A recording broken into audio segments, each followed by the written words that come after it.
ayahuasca opened that up for me by saying, if you're not the one speaking it and putting it out there, nobody is. It is your own core values. It is your personality. It is your makeup. It is your being that can create that. Nobody else can create that, right? Because it's so unique. So if you're not going to express this uniqueness, then it's going to be lost. In today's episode, I traveled to Sedona to meet with Martin de Bókay for a live video interview in the beautiful Red Rocks right next to Cathedral Rock.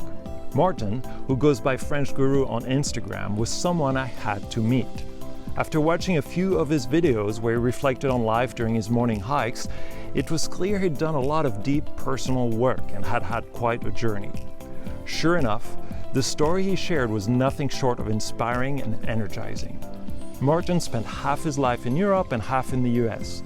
He's worked as a producer in the film industry in Hollywood on music videos, films, documentaries, TV shows, and followed his dreams to make films. On all accounts, he had it all. But it all came to a head when he realized he wasn't honoring his core self and felt a strong calling to elevate himself and bring alignment to his life. He eventually crossed paths with the plant medicine ayahuasca, and then everything changed. This is his story. This is a beautiful interview. I recommend watching it if you can. Enjoy. Welcome to Leadershipedelics Season 2 Part 2. I'm Sebastian Fouillade. Join me every week to explore the intersection between deep spiritual experiences and leadership. Leadership in the sense of how do you manifest a better future for yourself, for your family, for your community, and for others. So join me every week as I interview guests who've had those hardships, those journeys, those heroes' journeys, and they share the insights that they've gained along the way. Insights meant to inspire us, meant to awaken us, meant to help us build a better future. Hi everyone, special announcement. As you know, I'm organizing the Sacred Creativity Retreat this October in Peru with a super talented team. This retreat is intended to help people reconnect with their authentic creative selves. We've planned art and music workshops, brain mapping, plant ceremonies, and so much more. It's all in a beautiful private location in Peru. This is going to be a small group, less than 10 people, probably about 6 people, 4 to 6 people, so we can give everyone the attention and care that they need. We've just started preparations and are stopping to take new applications at the end of August. So if this is something you're interested in or you feel called for, check out our site, sacredcreativityretreat.com, and maybe I'll see some of you there. Martin, welcome to Leadershipedelics. I'm so glad we could connect. This is kind of a strange story, so thank you. Thank you, Seb. Thank you, Seb. I'm so grateful that you're having me here, and everything just happened so quickly and so briefly and so serendipitously. I feel like everything aligned for us to be here right now. So yeah, it was magical. We're in this beautiful place, surrounded by red rocks. We were just talking about that. Everything in bloom, the colors. I mean, you're so blessed here. Yeah. Sedona is a really magical place. And you can't tell right now, but Cathedral Rock is right behind this. We just had to take a little bit of cover because there's a lot of wind. Yeah, no. We found a little nook. It's like the nukes kept on getting better and better as we were looking for them. As we explored. And this is like the ultimate nuke after three tries. The ultimate nuke. But it's funny, how we connected is really interesting because there's this artist we both follow, Parengi, who happens to live in Sedona. Yeah. And you put a comment on one of his posts, and we're both following him. And I saw your Instagram handle was French Guru. And I was like, French Guru, I gotta meet with French Guru here. And I started following you, and I saw a few posts of a lot of humble, calm wisdom in the middle of nature after a hike. And I could see that you had been on a journey and you'd done a lot of work. And I was like, I got to talk with this French Guru. And so here we are. Here we are. I feel like hikes in Sedona are very conductive to spiritual realization. I try to do one big hike a week.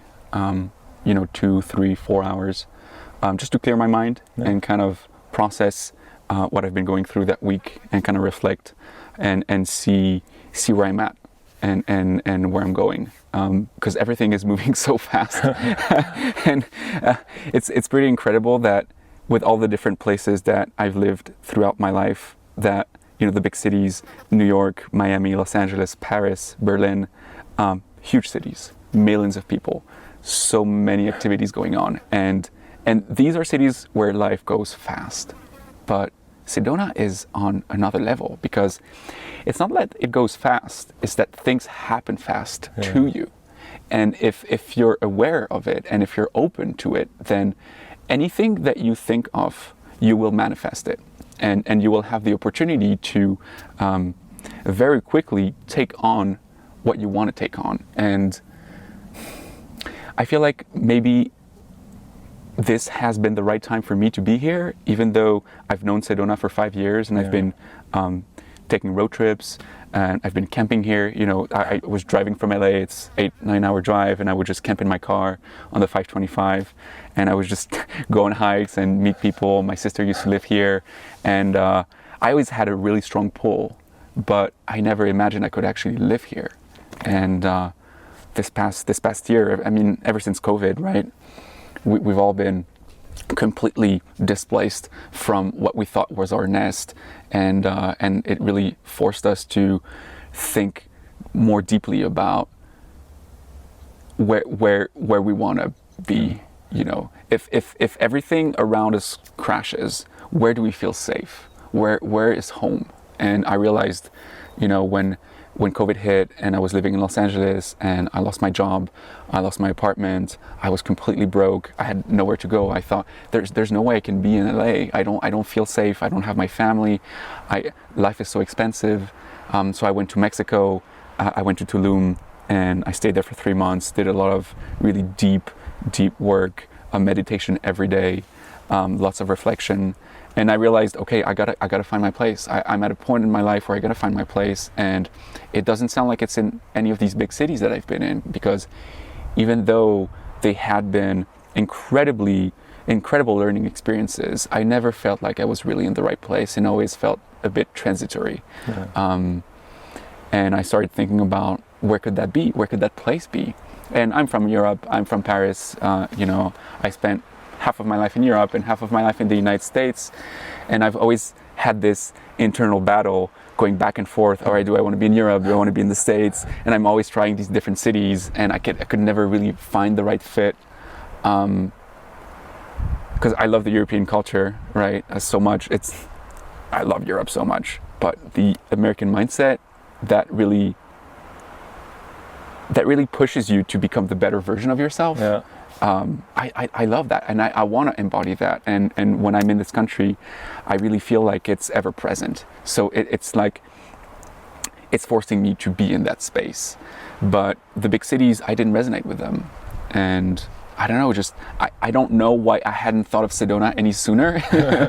but when last year when I started exploring all of that, and I came through, I was on my way to Taos in New Mexico, and I got through Sedona for the 10th time or something, and I fell sick, and I couldn't leave because I couldn't even drive. That's how sick I was. So I stayed in bed. It's pulling you back here. Pulling me back. Stayed in bed for 3 days in a super cute hotel in Sedona with amazing view, and I realized, where am I going? Why do I want to be anywhere else than here?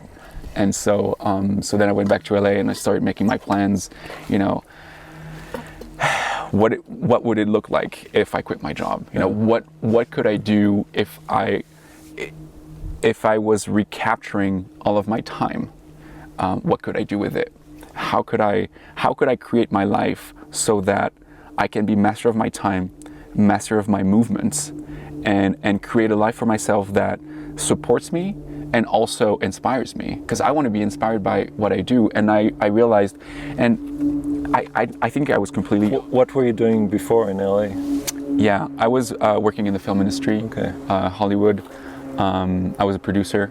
I was doing a lot of music videos. I did films, I did documentaries, series, TV shows. But I think my main center of activity was mostly music videos. Yeah. So these past couple years, I was working with this French company actually. Headquarters are in Paris, very successful in France and Europe.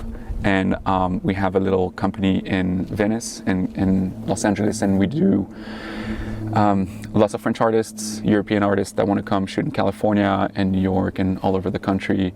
And lately we've also worked a lot with pretty big American artists. I did Billie Eilish, 3 or 4 of her music videos.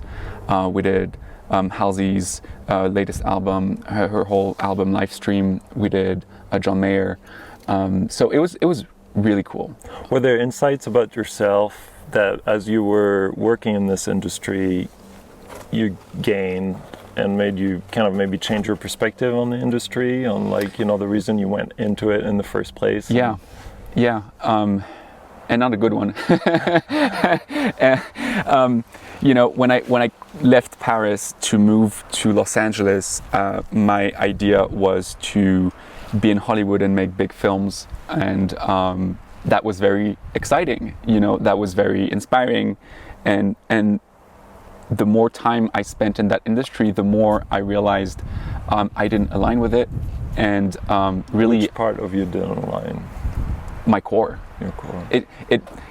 And it's very unfortunate because a lot of people do a lot of really amazing things in Hollywood, and you don't always get to meet them, and there are a lot of people that work from a very dark place, and I could really feel that in my work, and it was actually slowly eroding my passion for what I was doing.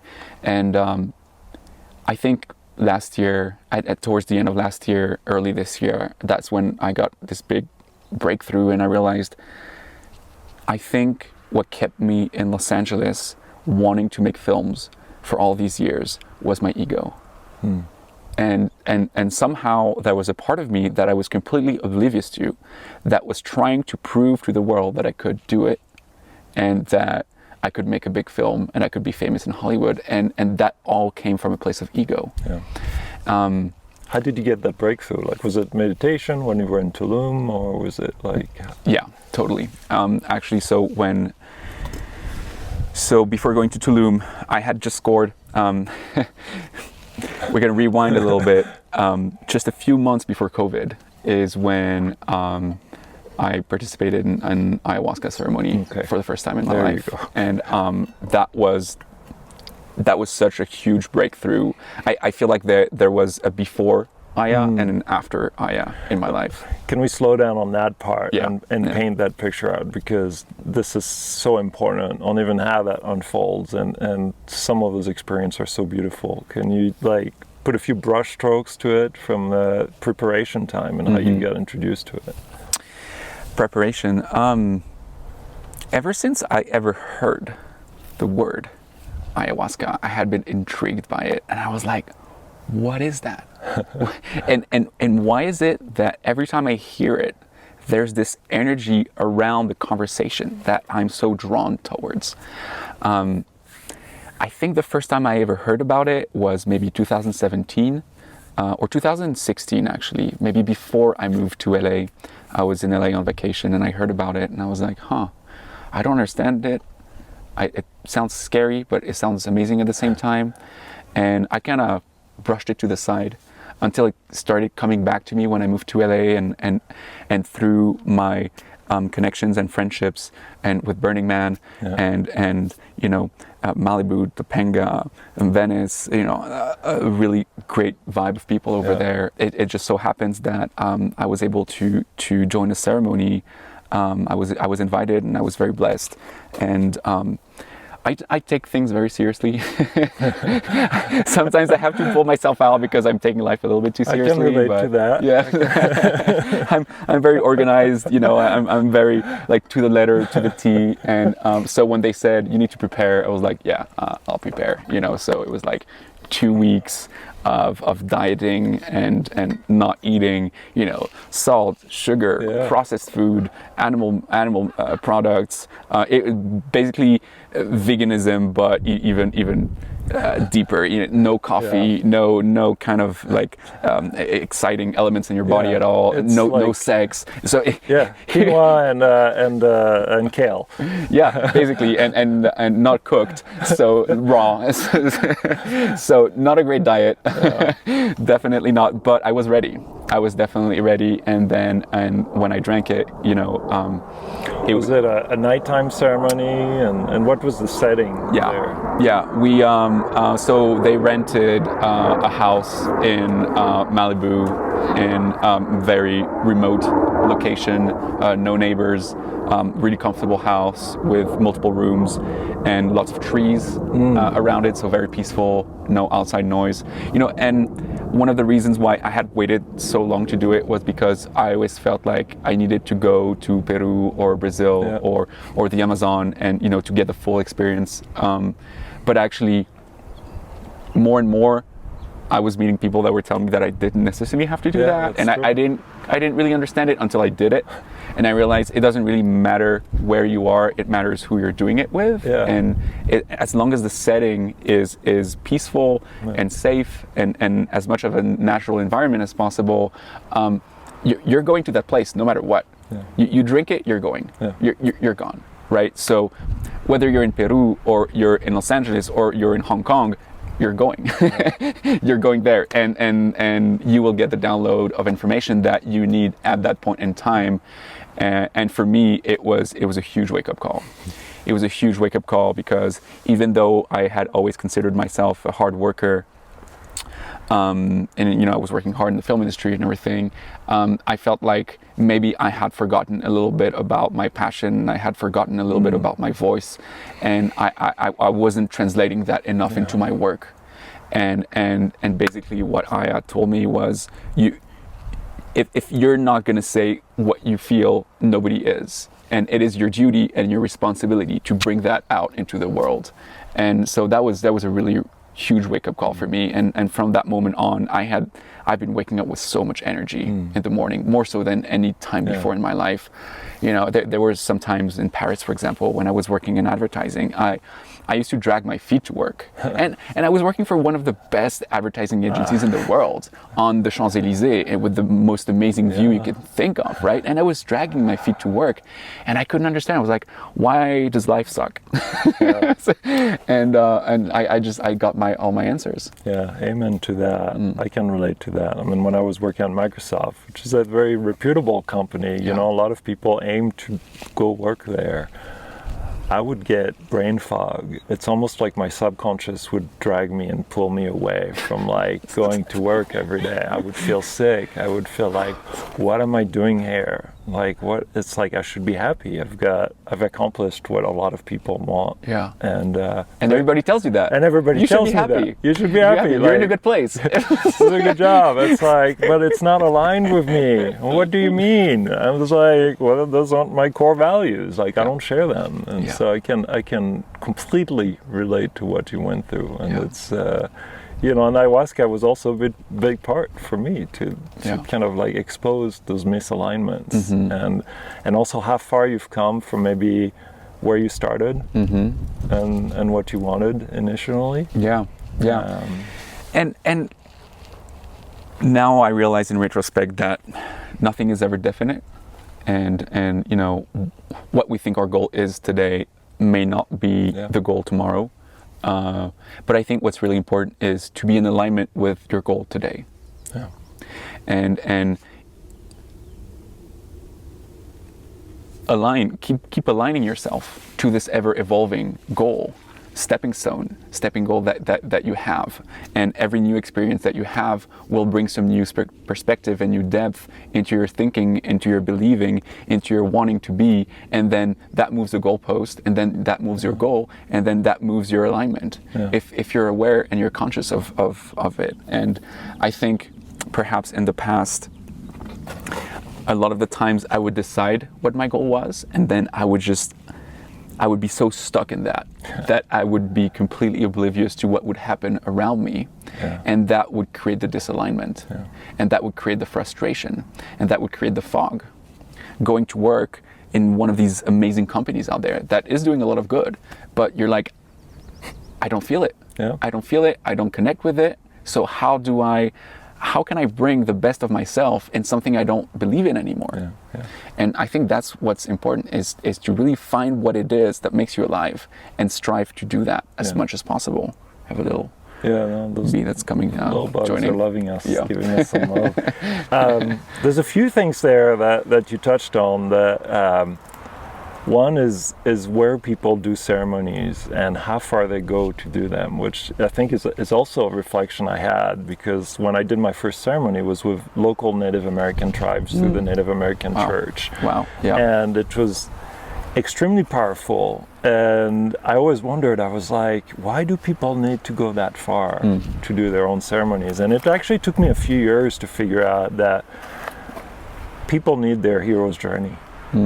And what shape it takes. For some people, it is traveling far.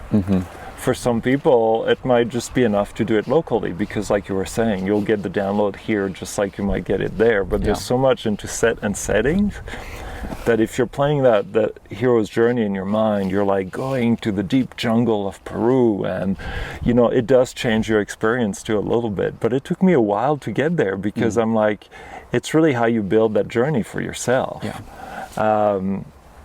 And so I enjoy you kind of reflecting on that, because it's true. It's like you know, it's almost like the autobiography of a yogi, where he travels to the mountains, and then you realize, you know, his guru is like right down the street.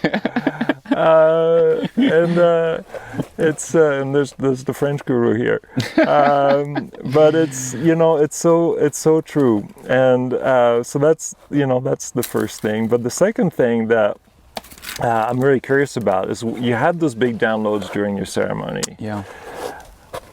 How did you correlate these back to the reality you were in when you left the ceremony? Like when you went back to life, like how much of you identified a disconnect. How did you work with that and put it forth to kind of manifest where you're at now?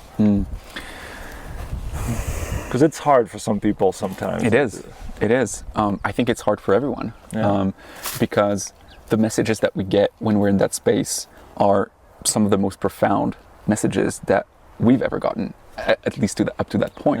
So it's a real breakthrough. It's a real shift in paradigm, right? And it's like you weren't even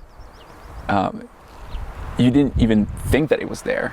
But then you were showed that it was there, and now you can't ignore it anymore, because you've seen it, you've experienced it. With ayahuasca, it's not just seeing, it's not intellectual, right? Like LSD, or it's very intellectual, and you can get a lot of really good downloads through it. But ayahuasca is experiential. You're there, you're in that space, and your entire being is experiencing it. And then once you come back, and you have that with you, it never leaves you. You can ignore it. But you will hate yourself for ignoring it. Exactly, at your own risk. And I've done that too. I've tried to ignore the calling, and I just went deeper in depression after that. So for me, it was a real. It's like a light had been turned on, and I knew before going into it that there was something out there for me, but I didn't know what it was. And I didn't know what shape it had. And I had no idea it was going to be so simple and so direct. And that's what works for me, right? And that's the beauty of ayahuasca, is that it works in different ways for everyone, because it's adapted to your makeup. And my makeup needs simple, direct, actionable thoughts. And now I had that, and I realized, okay, I can't be lazy anymore. I have this duty that I must show up for, and every day is going to be trying to show up more, and trying to do just a little more, step by step. And I can't even believe it's only been like a year and a half. Wow. So you've done a lot of work. 2019, 2 years and a half. 2 years and a half. Yeah, 2 years and a half. But still, it's like you were still in the film industry. Yeah. Then I was still in the film industry, and then I came back. But I was in the film industry, but I was in a very depressive state. I had worked for 1 year with a Russian director that I'm not going to name, and I'm going to stay vague, but I worked on a documentary on the Pope Francis, and I got to go to the Vatican, and I traveled for a year following on his footsteps, and that was one of the most interesting projects I had ever worked on in my life. But everything came to a stop early 2019, and I couldn't understand why, and that really threw me off on my quest to make films in Hollywood. And I thought I was doing everything right. I thought I was in the right place. I thought I was working with the right people, and I didn't understand why it's all of a sudden it just evaporated, and I was left with nothing and no credit. And I had worked for 1 year, and it was. I went downhill from there, and it took me multiple months to pull myself out of it. And finally, when ayahuasca came to me, I was at that point where I was starting to understand. Okay, just don't try not to stay in that dark place. But then ayahuasca was like the wake-up call. Like, okay, it's over now. There's no such thing as a dark place unless you want it to be a thing. So just look the other way and start going in that direction. And ever since Sedona. Start driving. It brought me here. Eventually. Yeah. So I worked a little bit more in the film industry after that, but with a completely different mindset. Yeah. And I knew that it wasn't going to be my end. I knew it wasn't my goal. Got a private jet landing in Sedona. Private jet. Living the dream. Vacation house with the views. There you go. All right. I had a completely different mindset because now I knew this wasn't my end goal. Yeah. And I knew that I had something to learn from it because there was a reason for me being in it. But I had to become more conscious about the reason why I was there in the first place. And that's how I came to the realization that my ego put me there. Yeah. So I had to work on dissolving that ego and work on realizing, okay, if my ego put me there, what is it that drives me now? Yeah. And when COVID hit, I lost everything. That was right after ayahuasca. I went to Tulum and I meditated for 3 months. And I learned Spanish. I was really happy about that because it's something I had been wanting to do for a long time. But it's hard to learn a language if you're not living in that community, in that culture. And so I used that opportunity. I thought, okay, I don't have a job. I don't really have a lot of money. Everything's closed. It's COVID. I'm surrounded by Mexicans. I'm going to learn Spanish. So that was one of my main goals. I wrote a script. I was still very much about wanting to do films, even though it was coming now from a more creative perspective because I was just producing in the past, and now I was more into writing and creating. Do you feel your creativity changed? Like where you got your source of creativity, was it more centered? And did you feel that translating in how you work and create from the experience with meditation and ayahuasca? I'm a very shy individual, and I know people don't really see that because I've done a lot of work putting myself in situations where I had to be around people and I had to have conversations no matter how hard it was for me.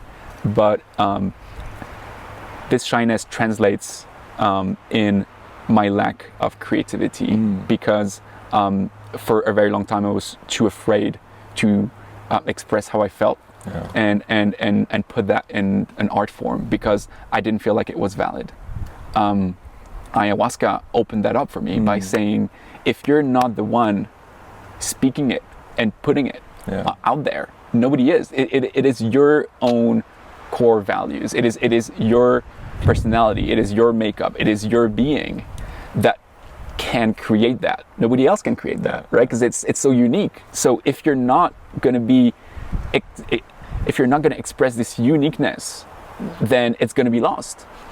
And there is going to be someone out there that is going to be inspired by that message that you're conveying. Absolutely. So it really, ayahuasca really helped me into being more creative. Yeah. And that's why I wrote this script. It's a science fiction film noir, and I spent 6 months writing it, and it's 200 pages with my co-writer, and it was really amazing and journey. And what was funny is that the intention was to write a film so I could make a film, but once I was done writing it, I was like, I'm done. I don't even need to make anything with it.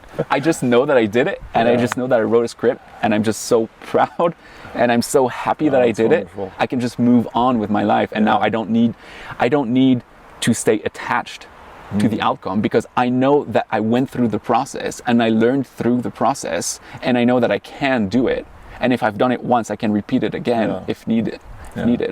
So, wow. So that was a huge check for me. That's beautiful. Like, okay, so how did the people around you, your family, your friends, how did they react to all the changes you were going through, and how did that pan out in your relationships? It's been very surprising, to say the least. First of all, there's been a lot of cleaning up in my life, and I've always been someone to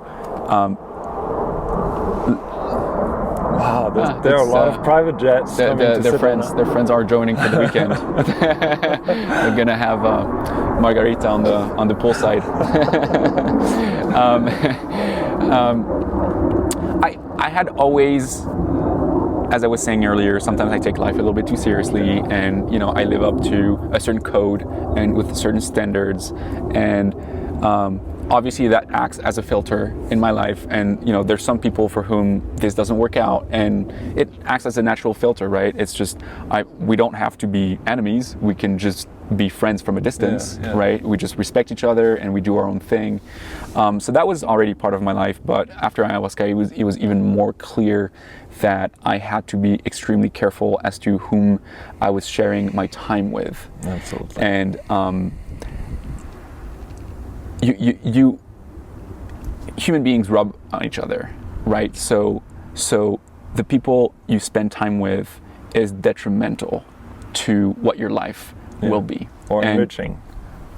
Or enriching. Enriching, detrimental, enriching. It's a plus or a minus, and you gotta figure this out for yourself. What works for you, and how can people add value to your life, and in return you add value to them. It has to be a two-way street. It cannot be one way. So there's the takers and there's the givers, and I've always been a giver, and maybe in the past I used to give too much, so that I would drain myself out of my own energy because I was around people that were just there to take, and I was giving because I wanted to give, right? And I'm generous, and I want to give, I want to help, but sometimes if it's not two ways, then eventually you're going to deplete yourself of your energy. So I guess I became a lot more present to that, and that natural filter became even stronger. So I definitely lost a lot of friends, but lovingly, right? We just part ways. We're not spending as much time together. We're not speaking as much anymore, and that's okay. And we each have our own path. And now my path is this, and I will choose consciously to surround myself with people that are also on that path, and that's because I realize how important it is for me to be the best version of myself. And if I can be the best version of myself, then I can give the most of myself. So it is, you gotta be protective of your own self so that you can give yourself. It's a very ironic position to be in, but once you realize that, every single interaction you have can bring something into your life, and you can bring something into somebody else's life, and you got to make the most of it. You got to be present to it. I mean, just like us meeting now and having this interview. I mean, how beautiful, how amazing is this? I mean, it's very sacred, because you're letting that energy within you and your mind, and those connections that happen. Like, this is a sacred place inside your body, your mind and soul. So every interaction you have, you know, whether it's with people, the media, the place you go to, that leaves a mark. And I think we get desensitized to that with the frenzy of everything that happens in life. But you gotta honor that. You gotta honor the beautiful self you can be, and the fact that there's impacts on who you are with at the cellular level. You know, Yeah. it was. That's how deep it goes. It's very deep. I mean, I had a deep mushroom experience, and I could feel like, you know, all your cells react to the sound, to the energy that is around you, and you know, it's not being judgmental to select who you want to spend time. It's honoring the self, like in my mind. Yeah, it's a really beautiful way to put it. Yeah. So people were seeing you change. You were kind of going through that reorganizing of your relationship and the energies around you. And how did you end up in Sedona? So it's never in a million years would I have thought that I would have moved to Arizona. You know, I was born in Paris. I grew up on the French Riviera. I lived in Miami, New York, Berlin, Paris, Los Angeles, and now I'm in Arizona. Like, out of all the places, it feels like in the middle of nowhere. Yeah. But at the same time, it is such a gem, and it took me a while to recognize that this gem was actually my gem. So after this experience, reflective, introspective experience in Tulum, when I came back to LA, I had already planned to leave LA. And I was actually thinking of going to Berlin again. And on the day of my flight, someone I had worked with in the past, the boss of this French company, a French producing company, told me to come have coffee with him. And that was literally the morning of my flight to Berlin. And after an hour conversation over coffee, he offered me a job. And I was like, do I have, like, can I still go to Berlin? Can I still go to Europe for the summer? Or how does that work? He's like, no, can you start tomorrow? I was like, damn, okay, that's a way to pull me back into LA. And I love him. I love his company, HK Corp. I love all the projects I had done with them. So that was kind of my dream job. It's like a test. It's like a test. It's like, you know, the universe was testing me. All right, do you really want this? I was like, okay, I guess I can try it. Now that it's presented to me in this way, which is the best way that I had imagined it, I'll take it. Like, full-time job as a producer in a music video production company with a bunch of French people. That sounds so amazing. That sounds so cool. Okay, I'll do it. And I did it, and it was so much fun. But I already knew that I wasn't going to stay in LA. Yeah. And that gave me a lot of relief, because I wasn't fighting as much anymore. Because before I was fighting to make it work, and I didn't understand. I was frustrating why it wasn't working out, why I was always broke, why I could never really do the projects I wanted to do. And now I had all of that. Yeah. And I knew that it wasn't going to be permanent. And I knew that it was a phase, and that I would move from that phase. And so what really got me to Sedona was one of the realizations I had in this 3-month meditative period in Tulum was, you know, I was 30 in 2020 when COVID hit, and I think it was the 4th time in my life that I lost my job, I lost my place, and I was broke. And that sucked. And I realized I'm 30 now. I can't joke around. I'm not in my 20s. I'm not joking around. Yeah.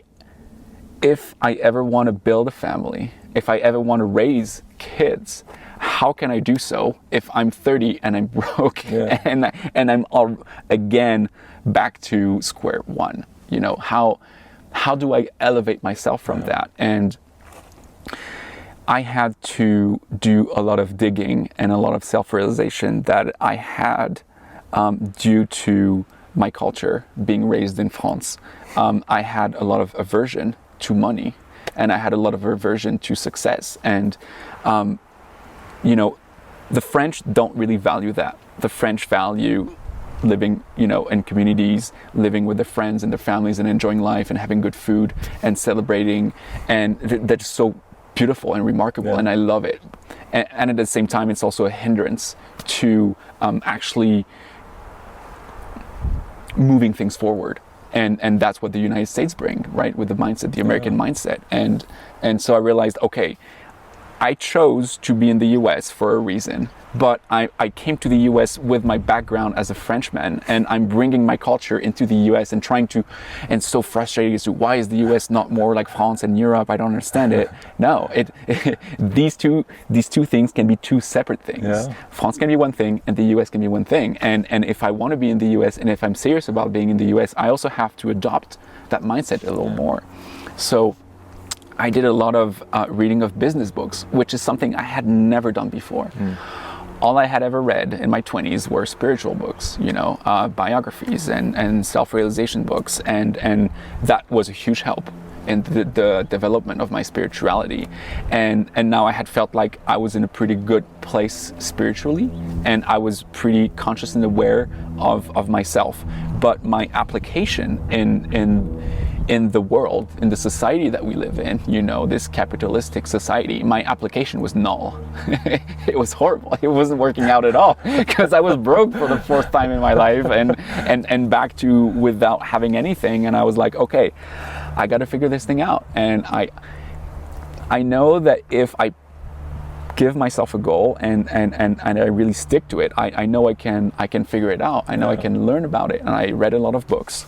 And I started reframing my conversation around money and around success. And I realized, okay, maybe I've been a little bit careless in my spending.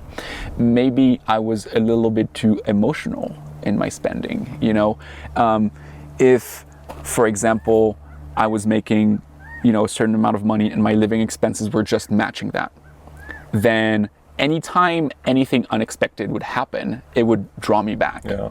Right? Because I didn't have any savings and my expenses were as much as my income. So I wasn't really protecting myself against the unexpected, because the unexpected will happen. Yeah. Yeah. That is what this universe is. You expect the unexpected. Right? And how do you protect yourself against that? And how do you create a safety net so that when it does happen, because it will, you have weapons to fight back and to protect yourself. And so I went back to LA with this completely different mindset. I was like, okay, I have a full-time job. It's not the best pay in the world, but it's a pay. Yeah. And how do I now reduce my expenses so that instead of living month to month like I used to, I'm slowly starting to build a little nest for myself. So I went from wanting to live in a cool Venice spot to living on a boat. That was the cheapest way I found to live in LA. And I was in Marina del Rey, right? It's still very beautiful and very cool. I'm just on a boat. Yeah. Right. So it's very rudimentary. Doesn't sound so bad. It's very rudimentary. It doesn't sound so bad to us because we're French and we enjoy the good things in life, and and I made it work. But to most people here, that sounds horrible. You don't really have a room. You don't really have a bathroom. You're on a deck and it's moving, and there's all these elements around you that you got to be. So it was an adjustment, right? It wasn't easy. And when I first got to the boat, I was like, what the hell am I doing? Am I going to be able to sustain this? But eventually I found my groove and I found my comfort, and I made the boat more livable, and I started bringing trinkets and decorations and making it chill. And so I actually grew up to really loving living on the boat. And where I got really lucky is that the office was in Venice and my boat was in Marina del Rey. So I stopped using my car and I just rode my bike. So my living expenses were half of what they used to be, because I was living on the boat and I was using my bike instead of having a nice apartment or house and driving a car. And just that alone allowed me to start saving a little bit of money every month. saving. And I did that for 2 years.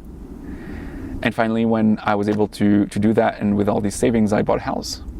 And I couldn't buy a house in Los Angeles, all right, because the market is really crazy. Minimum purchase price is like $1 million for a shack. And I knew I didn't want to be in LA, so there was no reason for me to buy and invest in LA. But so I started looking at different markets around the United States and studying the markets, and I realized Sedona, Arizona, it's still way below where it is in LA and in other high expensive places in the United States. But it is beautiful, and I've been drawn to it for many years. Why don't I just start investing here? And I bought my first place in Cornville, and then 6 months later I bought a second place in Cottonwood, and that was just last year. And then when this year started, 2022, I realized I could keep on doing that. I could keep on having this job in LA and working, doing something that I wasn't really feeling aligned with anymore, and continue investing out of state and being remote. But I also felt so drawn to Sedona, and it was so much fun for me learning how to navigate this whole these financial instruments and these assets, and reframing my knowledge and my understanding of money, and how I can use money to advance myself in my goals in life. And then when the year started, I just quit my job, and I had no plans, and I just moved here. I was like, you know what? I already got 2 houses. I don't know what I'm gonna do, but I'm gonna go to Sedona because it's just, the call is too big. I cannot ignore it anymore. It was taking away my life energy being in LA, working in the film industry, when I knew that there was something else out there that was calling me and that I was ignoring. And I came, at the beginning of this year, I came to a point where that call was too big to ignore, and the pain for not living up to it was too great. And I had to quit. And I quit, and I just took my car and moved here. And now that's all I do. I do real estate. And then you've said since you got here, a lot of serendipitous things have been happening. Yeah, I mean, like this. I'm as fulfilled as I've ever been in my life. I feel as present as I've ever felt in my life. I feel as empowered as I've ever felt in my life, because now I am my own boss. I get to decide how I'm going to spend my day. Right now it's Wednesday morning, and we're having an interview, in the middle of the Red Rocks.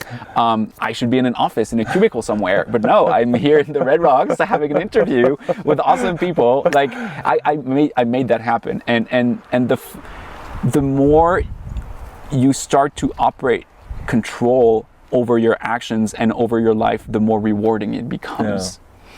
And that's why in these just few short 2-3 months that I've been here, so much has already happened, because one thing leads to another, and now I'm open to it, and I get to choose if I want to do it or not. But I choose it consciously. Like, yes, this aligns. No, this doesn't align. No, that's beautiful. If you, and maybe you just answered that, if you were going to give like one advice to your younger self, like 20-year-old self, and how to approach the future and manifest that future, what would that advice be? I would say, listen to your internal voice. Listen to your internal voice more than you listen to other people. Actually, don't even listen to other people. don't listen to what they say. That's just their opinion. All right, they don't know you. They don't know who you are. They don't know what you feel. Don't listen to them. Respectfully listen, and then consciously choose to apply it to your life or not. To take it in or don't. It's just a feedback. It's just somebody else's opinion about a situation that they don't have all the information on. You are the one with all of the information. So your feelings are as true and as real as any other thing that happens around you. And if you choose to listen to that, and if you choose to act on that, then you will feel empowered in that you build confidence in yourself. And that's one thing that I was missing in my 20s was confidence. I had none.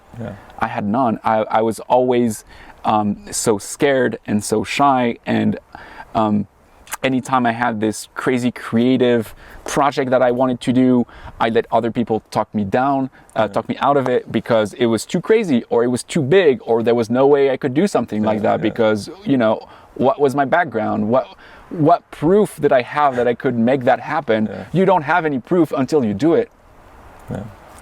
And now that is exactly how I'm living my life. I had no idea I was going to be in real estate. I had no idea I was going to be in Arizona. I had no idea I was going to be in Sedona, but there was a calling. And I chose to listen to that calling. That's beautiful. And every day to act on it. And it keeps on growing and growing and growing. And now the momentum is building and it feels so good. Yeah, it's beautiful. Do you miss the boat? I miss the boat, I miss the ocean, I miss surfing. That was my big thing. Also, I stopped, you know, in reducing my expenses. I stopped going out, I stopped drinking, I stopped having fun, partying, dating. I stopped all of it. I had no life. It was just me and my work and my boat and my surfboard. So I definitely miss that. My friend Peter, who I surfed with every weekend, I definitely miss that as well. But Sedona is giving me so much. That I'm completely satisfied here. Oh, that's wonderful. Yeah. Good. Well, Martin, like we're almost at time. I do want to do one last thing that I've started doing on the show. It's pulling cards, and it's from this deck called the Earth Magic deck, and it's a little bit of an experiment because you never know what you're going to get. And so, you know, I'd love to pull a card for you, and I asked you for your authorization beforehand. Please. And this is very simple. Like I remove a little bit of the woo-woo here.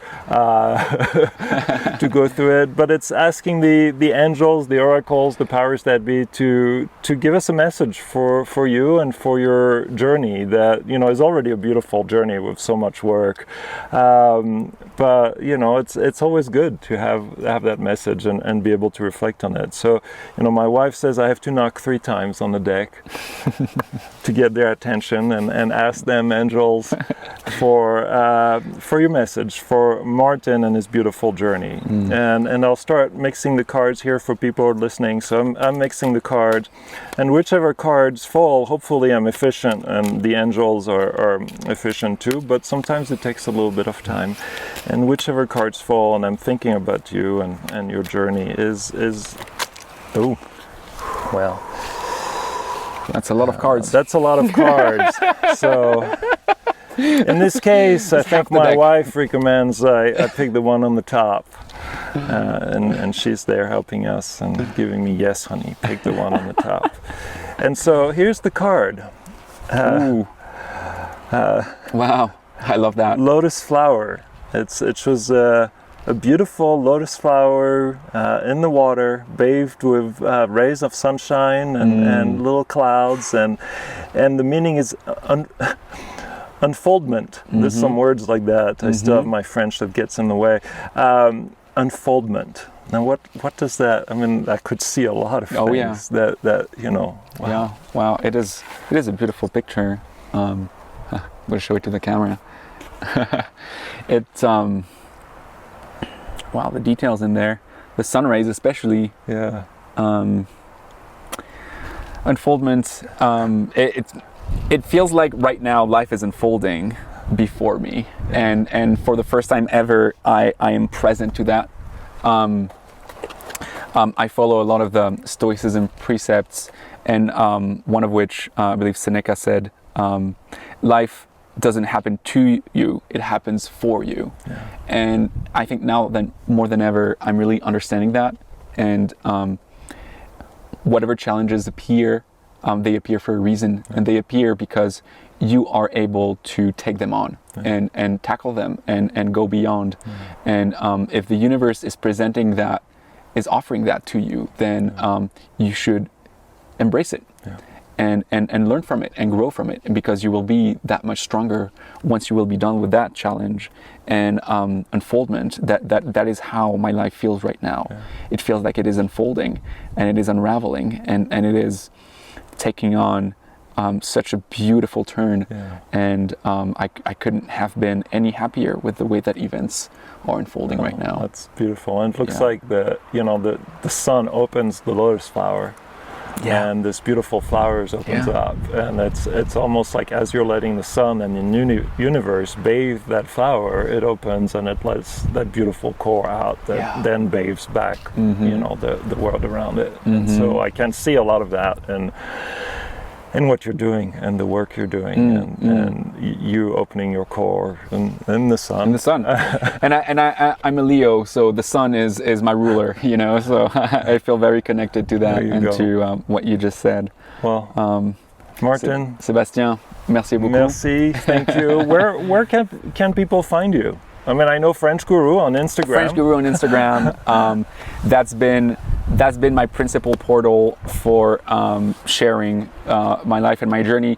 Even though I'm not that active, I don't like spending too much time on devices and phones and computers, although they are extremely useful, and I'm so thankful for them because they're allowing me to do my job the way I do it and to connect with my friends that live abroad, and all of these places that I lived in, I get to keep in touch with them, and I'm really fortunate for that to exist. But I'm not active every day, but I guess Instagram is a good way. Yeah, wonderful. And you have a lot of nice reflections. Not a lot, but you have a select few nice reflections that are always nice to receive, and I really like those, and it's nice to see you at peace in those reflections, and it's inspiring. Thank you. I strive to share more of that. Yeah. Sometimes I get caught up in work a little bit and I forget, but there's no rush. Yeah. You're doing the work, so thank you. Wonderful. Thank you, Martin. Thank you. Great. Thanks for listening. If you like the show, please subscribe to it on Apple Podcasts, follow me on Instagram at Leadershipedelics, or stop by my website and say hi at fooyad.com. That's F-O-O-Y-A-D. There's a lot going on. I've got a retreat coming up in October. I've got Flute Fridays, and I'd love to hear from you all, the listeners that tune in every week. And if you have suggestions for future guests, don't hesitate to reach out. I'm there, and I'd love to get more guests on the show. Thank you. Have a great day.